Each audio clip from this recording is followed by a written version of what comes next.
ఇద్దరు చావులు చూసినప్పుడు ఇన్వెస్టిగేషన్ చేయడం స్టార్ట్ చేశాడు.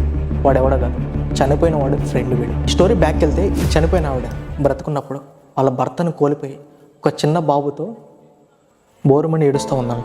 భర్త చనిపోయిన తర్వాత ఒక ఆడదాని జీవితం ఎలా ఉంటుంది? అప్పటిదాకా వెలుగు చూసిన ఆడది అమావాస్య నాడు చీకటి కమ్మేసినట్టు మొత్తం కమ్మేసినట్టు ఈమెకి భర్త లేరనే కారణం ఈవిడ మీద చేతులు వేయటాన్ని, అసభ్యకరంగా బిహేవ్ చేయటాన్ని, వావి వరుసలు లేకుండా ఎవరితో పడితే వాటితో లింకులు వెళ్తున్నారంట. ఈవిడ ఒక వేస్యలాగా చూస్తున్నారంట.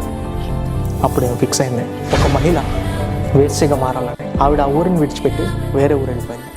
ఆ ఊరిలో రెడ్ లైట్ ఏరియాలో చేరి ఈవిడ కూడా పడుకొని డబ్బులు సంపాదించడం మొదలుపెట్టింది. అలా సంపాదించిన తర్వాత వాళ్ళ కొడుకుని చదివించుకుంటుంది. వాళ్ళకు సొంతగా ఒక ఇల్లు కొనుక్కుంది. ఆవిడ దగ్గర ఉన్న డబ్బును చూసి అందరూ వెళ్ళివేయడం మొదలుపెట్టారు. ఇది మూడో కంటికి తెలియకుండా చేసే పని, తలుపులు వేసుకొని చేసే పని కదా. ఈవిడ వేస్ట్ అని ఎవరికి తెలియదు. ఇప్పుడు ఈవిడ ఒక మహిళగా తిరుగుతుంది. ఇన్నాళ్ళు నీతిగా బతికిన నాళ్ళు ఈవిడ ఒక వేస్ట్గా ముద్రేశారు. కానీ ఇప్పుడు వేస్ట్గా పనిచేస్తున్నా కానీ మహిళగా మిగిలిపోయింది.